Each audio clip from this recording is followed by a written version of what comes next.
So, sorry for the delay. And now the talk, plants and machines. Let's get started.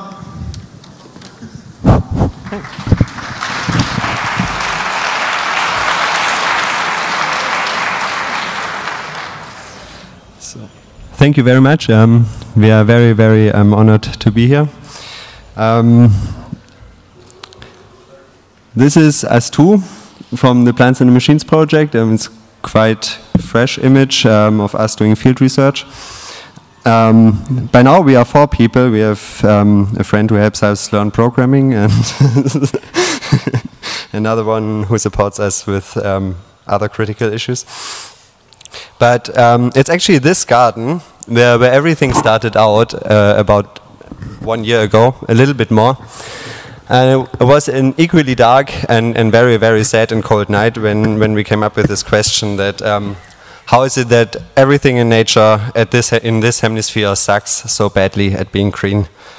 And so we thought, like, okay, there are some solutions. Some waste 600 watts, and then others are producing red, blue light, which makes plants look sick from the beginning. And we thought we could solve this problem, and so we made a little rendering and thought this is really nice. It was planned to be 1 cubic meter for our little garden, and yeah, we planned everything from 2 water tanks for the wastewater and the fresh water and where the water should go. And in the middle we planned for a pump.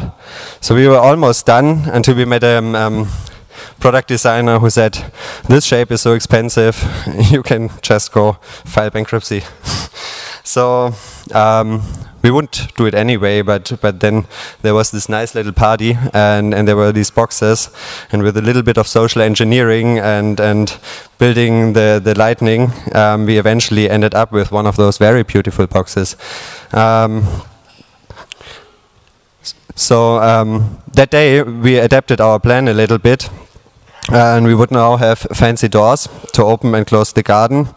And we set immediately out to have this plan because it was fully working. You see, we have a plug and we have joints and even a little plan for what we wanted to do with the electricity and computing. So we put it into work, and we asked the guy from the machine realm whether we could do it at this place, and they said like, okay, this is a very old building. It's like 1,000 liters of water you want to play with, and basically we have all our technique here, and you are not welcome. So we've had to find a new place, and this place was actually a garage, and there it didn't matter if we spilled tons of water or burned some fuses. Nobody would yell at us. We could pretty much do whatever we wanted. And the plan was to fit the tank through this door you see in the picture, which didn't quite fit. We made it fit eventually, but we thought you can't expect from anyone to hack a door first before hacking your garden. So we thought maybe we should scale it down a little bit more. Maybe we should make it a little smaller, and yeah.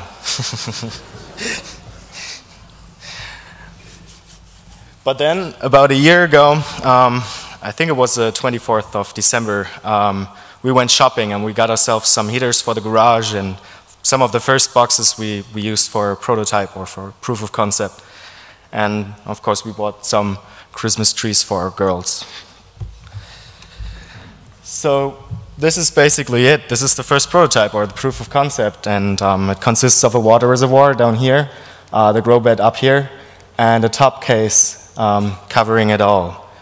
And one thing we did was to put fish inside the water reservoir to make it an aquaponic system. This way, microorganisms living inside the grow bed can generate or can convert toxic substances from the water to nitrate to actually fertilize your plants. So with this kind of system, you would not have to balance fertilizer or nutrients inside your system. Pretty much runs on its own.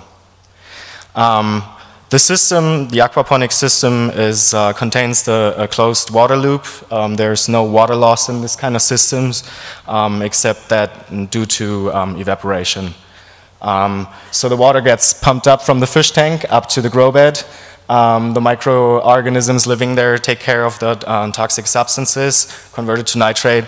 Plants take up the nitrate and return the clean water down to the bottom, to the fish tank.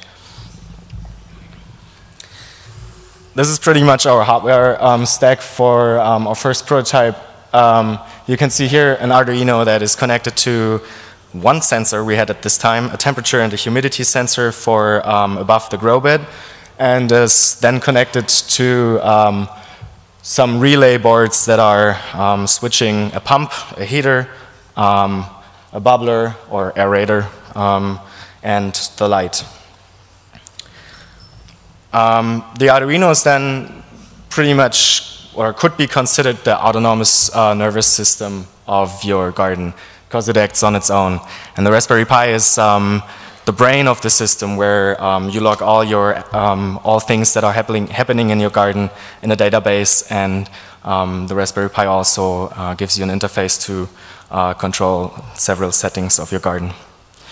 One little problem we had to solve was we need to make the Arduino aware of time, because we had some time essential or time critical events like switching lights on and off, or like the flood cycle for the system. And you could have just put a clock inside the Arduino, but we decided we would make this with software interrupts, where you actually use the microprocessor of the Arduino with its full, beautiful 16 megahertz to count up to a specific number that defines a certain time in in your system.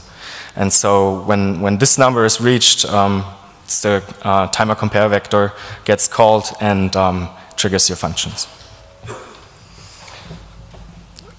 So we were done with our first proof of concept, and we thought, oh, this could really be a robot you have at home, and it's actually was really going very well. What we grew inside, we threw a lot of energy at the system. That's true, but therefore we got a lot of green. And one problem with our approach, because we wanted it to be so easy handleable, was if you look at the opening, this was the biggest opening you would get if you would be one person.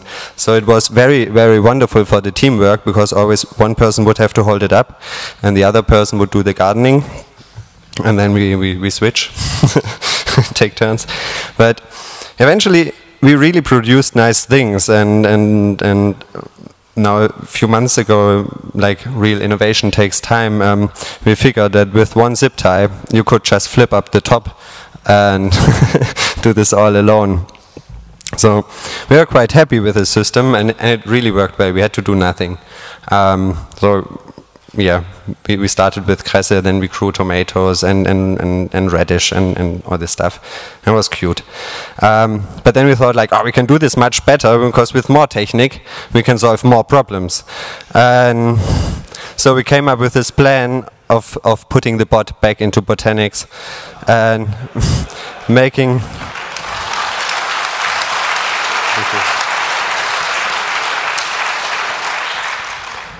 make it really complex. So by not stacking it on top of each other, but by verticalizing the setup and giving the water reservoir its own Arduino and the plant part its own Arduino. The thing is, you can, with one such a water reservoir, you can in theory nourish many of those little plant boxes, and we wanted to see this happen. But before we wanted to put lots of technique inside, and we wanted basically to have a rack in the top, as you can see, that would measure the distance to the plants and then adjust. And so running the system felt really like printing food. So it would slowly go up, very, very slowly. We were not there when it happened. But yes, so but the rack had to be engineered, and we started to experiment with LEDs and storm making machines. So we put like really lots of ventilation systems inside, and the sensor you can see on the right hand side. There's the distance sensor, and then there's a light and humidity sensor, and so on. But if you really want to engineer a cute garden, you don't want your plants to miss out on all the kitsch of nature, and that's why we even added a humidifier and said, "Fog it. This is really going to be pretty." It turned out this humidifier was way too much for our cables. It burned everything, but it was pretty for one. So, yeah. We made huge progresses, because from this system on, we never had to work together to feed our fish, which we were still doing every day by hand. And we added a pH sensor, because we wanted to find out more, and there are so many little places where you can tweak your system, like with the amount of oxygen you can make your fish fitter, or with less oxygen they swim higher. And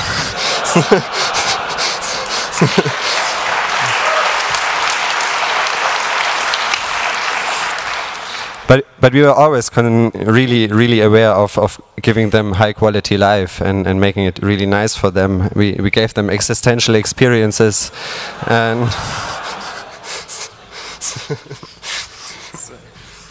one thing when designing such a system is you have to make sure everything is water and airtight. But because like the standard or normal connector sockets you would use to attach those solenoid valves, for example, are made out of metal, or made out of metal that is not stainless steel, you know, there's some danger that you get toxic substances inside your system that will harm your fish, your microorganisms, your plants, and unfortunately, or could even harm you when you eat the fish or the plants later on. So, you know, one solution when something is not watertight would be to just drown it in epoxy, which we did here. Of course, this is watertight now, or this was watertight, but if you run into a problem and had to switch some hardware, you would have corpses laying around in your system, because, you know, this middle one is cut out, it's not functioning anymore. And of course, you know, when we said we wanted to make this a full-blown system and wanted to make it really cool and pretty and put lots of sensors and actors in there, we didn't realize that it eventually, in the end, would look something like this. So it would be a rather complex system in the end. And this is the data that gets sent from the Arduino to the Raspberry Pi, just from the one grow bed you've seen in this picture. Yeah, as we said before, modularity or accessibility was really important, because you don't want two people when you're gardening. So we had to make every connection like pluggable like these. We used ATX and USB connectors and Molex connectors to you know, wire up our sensors and actors, and to be able to take off the top very easy. But still, there's lots of cables, and we actually had to use separate box just for the power supplies. We had 4 different power supplies, because, you know, if you start building things, you don't, you know, you gather experience, and the next time you do it right. But at this point of time, we had a lot of power supply units.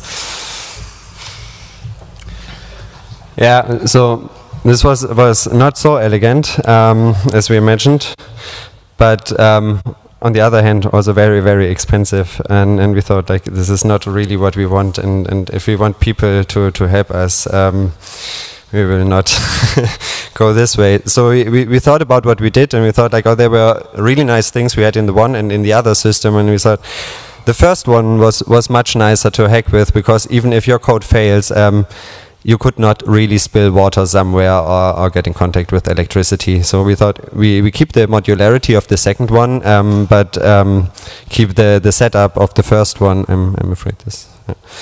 And it would look like this. It was much bigger, much bigger. So it's actually like this size right here. And so we took a few tubes and used, I don't know, gardening steckers. for making the boxes airtight and fit on top of each other, but while still being handleable. And we also invented the double Molex steckers. I don't know. This word is going to haunt me. And we were really happy when we came up with eventually with this enormous bot. It had an off switch which was very handleable, and otherwise it was very simple, but it worked very well with the chili we had planted before. So we have proving pictures for the happiness of the fish. We switched them for bigger ones. It was actually an accident, but the guy in the shop said they are extra dirty. So we thought that's a good thing. And yeah, actually we have extra huge chili now. And then there was this message that hit us. We basically were never expected to come up here. And that was the moment when we got really nervous. and thought like, okay, let's try it again and make it really beautiful, and perhaps get some help from other people too. So we started a kitching process where we wanted to break down everything onto 1 voltage, which more or less worked well, but because we avoided so many warranties on the way there, we thought like, we never really liked the water heaters because they have inherent safety, and that is less control for us. And so we started to design our own heating things.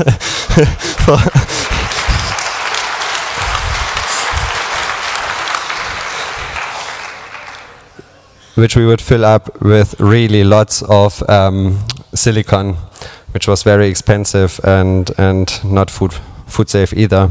So we thought we had to do it again. And would you like that? Yeah, so we done it again, and we pretty much stuck to the basic design of a heating element, which is resistive wire wrapped around a steel coil or metal coil. We put it into an aluminum pipe. We sealed it off with super at the ends, and then put it into a plexiglass pipe, which are then capped by wooden caps. Yeah, and works quite nice. One thing we had to solve though was, or still had to solve though, was the feeding process of the fish, because well, we were still feeding our fish every day, unless we forgot this. But and we made a really nice rendering of a fish feeder, and we thought about printing it out and rapid prototyping it. But when we calculated the cost for this, we said it was another bot, huh? It was another bot. So we decided to, just do it in one day. Do it with a small little box as a reservoir for the food. Have a little motor on the outside of the box, which has or is connected to a rod that rotates, takes away some food, and puts it into the fish tank. So in this bot we have automated feeding now. And of course the wiring too is a lot more organized. We used ATX, 24-pin ATX cables all the way. Everything is connected up to there. And the hardware stack stayed the same as in the prototype before. It's a little bit more complex. We're working on sorting things out right now. We're actually trying to design a Raspberry Pi board to get rid of the Arduino, and we're implementing a bus system for our sensors. So, yeah, but still. So we are very used to adapting rapidly. We wanted to give you a demo, but somehow we have issues. It's good that we are late. We don't have issues anymore. So this was the moment when we thought we need help, and we adapt again, and we found a friend who is basically in gaming, and he loves interfaces, and he really takes time to make code look nice and work stick. And so we try to corrupt him, because like we are poor students, and we thought like, okay, perhaps if we say he gets the spot, he would help us develop a really nice interface. So we would ask him up here and give you a little demo if he's in the room. Yeah, okay. How does it work? Yeah. Next. No. Hello. Hello, I'm Dex. I'm the guy. Yeah. This is my bot. And yeah, the guy said something about technical difficulties. I just fixed them right there, and I'm now switching to the browser and hopefully with the escape button. Okay, with the escape button. This is a Mac. I don't have a Mac. Yeah. So yeah. So okay. Okay, so I can take this. Nee, du hast kein Screen hinter dir. Ich habe kein Screen Demo hinter is mir. only for you. Yeah, okay, I can do the demo for myself now. This is probably this button, I guess. Yeah, should be. If it stays on this side of the Let's go for it. Yes. Okay. So now I have the screen down there. All right. So the first things I got asked from the guys when they came to me was, how can we make this 3 boxes something you can love, something you really want to have as your gardener? And for this, we somehow needed a face for this thing. And as I'm still a programmer and not a designer, I made an ASCII face, which is now, for now, the face of the bot. And what we learned so far is, what I learned when I did some animation was that if you have a face, you need to make it blink, otherwise it's no face. So the first thing I did was write an ASCII bot class, which has nothing to do with the bot at all, but it makes a nice face. And it should, if everything works, show at some point. This is, the bot does its own AP for now, so it runs in backup mode and makes a small tiny ASCII face. And the first thing it asks you, what's your name? What's my name? So you can name it, then name yourself as the guy who built it, and then later on it's meant to guide you through the setup process to actually build the bot from the Arduino and what you got for now. For now, we have this and the prototype interface. So I'm switching back to the prototype interface. Did it blink? It didn't. Oh well. It will blink hopefully here. I can. Come on, be nice. Yeah, okay. This is this. And yeah, this is another iteration of this thing when I was just working for it. And this is the interface we have now. Usually there's a webcam picture, yes, a webcam picture where you can see what the cam is picking up and pointing down. And then, yeah, we have posted in manual override because it just started up and you don't want it to start spewing food out or whatever. So, how do we start with this? This is, we have to set a point. So for now we have the plant, which you can see here. But for now we have the capsicum Chinese, which is actually inside the bot. You then can set reference values for each of the things, which will hopefully update for a graph. So for example, this capsicum Chinese needs a reference temperature of 30 degrees. So we can set the 30 degrees and pass it on. And the bot will try to then either heat or not heat the system to get to those 30 degrees Celsius. The same can be done for more stuff, like humidity is, if the fan spins up to get more air in, when we will find out if the humidity is a bit bigger, there's more humidity outside. So we will implement some feature where you can tell the bot the location and the latitude and longitude, and it will grab weather from it. And if it knows it's outside, you can either pump air in if you need more humidity, or out if you hope you can somehow solve this problem. Yeah. Then you have the light intensity. It's rather bright. It can be brighter. I will show you. And yeah, the soil temperature. There's sensors in the soil and there's sensors in the water, and of course there's heating and everything. Also, we have the awesome machines part where you can actually turn things off and on again. It's like the delay from the sun to us is 7 minutes. Here it's a bit shorter. And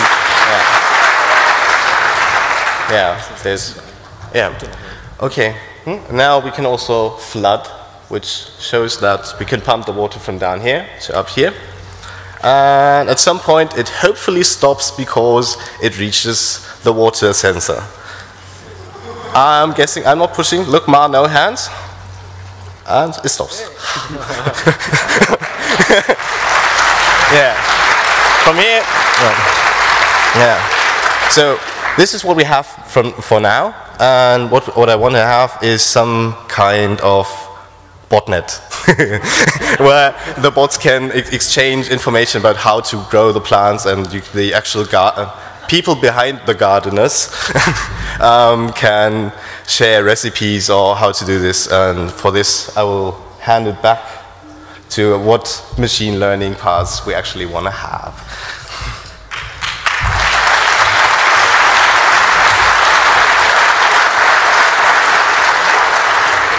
Thank you very much. We miss all the precious time. We would have loved to tell you so much more. But hopefully next year, or in the coming year, we will be able to release the software. So we get people who help us collect data, and perhaps as together we could make a foundation of public knowledge in form of data where you can statistically analyze what is really good for plants and fish, and make this accessible for many people. This is our big hope, and then we are very hoping that people find out whether a speaker in a robot like this would make a difference for the fish or the plants.